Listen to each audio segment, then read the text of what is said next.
யோர்தானுக்கு மேல் கரையில் குடியிருந்தவர்கள் யார்? எமோரியர். சமுத்திரத்தருகே குடியிருந்தவர்கள் யார்? கானானியர். கர்த்தர் யோர்தானின் தண்ணீரை வற்றிப்போக பண்ணினதை கேட்டு சோர்ந்து போனவர்கள் யார்?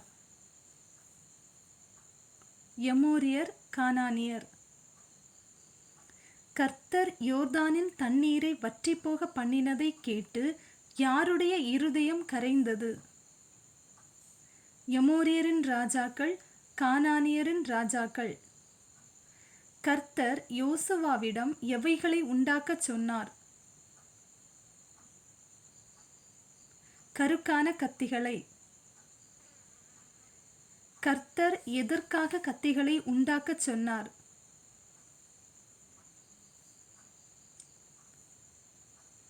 விருத்த சேதனம் பண்ண. யோசுவா இஸ்ரவேல் புத்திரரை எங்கே வைத்து விருத்த சேதனம் பண்ணினான்? ஆர்லோத் மேட்டில். எகிப்திலிருந்து இஸ்ரவேலர் புறப்பட்ட போது விருத்த சேதனம் பண்ணப்பட்டிருந்தவர்கள் யார்? சகல ஆண் மக்கள் ஆகிய யுத்த புருஷர். விருத்த சேதனம் பண்ணப்படாதிருந்தவர்கள் யார்? வனாந்திர வழியில் பிறந்தவர்கள். இஸ்ரவேல் புத்திரர் எத்தனை வருஷம் வனாந்தரத்தில் நடந்து திரிந்தனர்? 40 வருஷம். யுத்த மனுஷர் ஏன் வனாந்தரத்தில் மாண்டார்கள்? கர்த்தருடைய சத்தத்திற்கு கீழ்ப்படியாமையால். ஜனங்கள் எல்லாரும் விருத்த சேதனம் பண்ணப்பட்டு தீர்ந்த பின்பு எங்கே தரித்திருந்தார்கள்? பாளையத்தில். கர்த்தர் எகிப்தின் நிந்தையை புரட்டி போட்டதால் அந்த ஸ்தலத்திற்கு என்ன பெயர் வந்தது? கில்கால். இஸ்ரவேலர் கில்காலிலே பாளையம் இறங்கி இருந்து எந்த நாளில் பஸ்காவை ஆசரித்தார்கள்? 14ஆம் தேதி. இஸ்ரவேலர் எந்த நேரத்தில் பஸ்காவை ஆசரித்தார்கள்? அந்தி நேரத்தில்.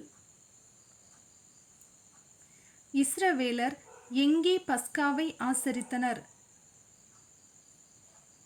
எரிகோவின் சமனான வெளிகளில்.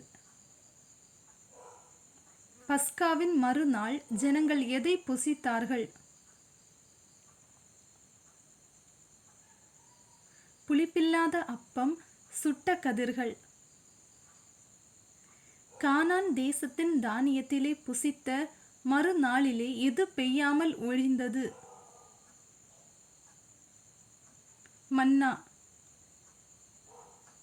யோசுவா எரிகோவின் வெளியிலிருந்து தன் கண்களை ஏறெடுத்து பார்க்கும்போது எதிரே நின்றது யார்? கர்த்தருடைய சேனையின் அதிபதி. கர்த்தருடைய சேனையின் அதிபதி கையில் என்ன இருந்தது? உருவின பட்டயம்.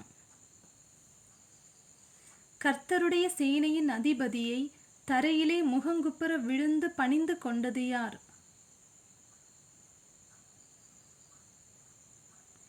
யோசுவா.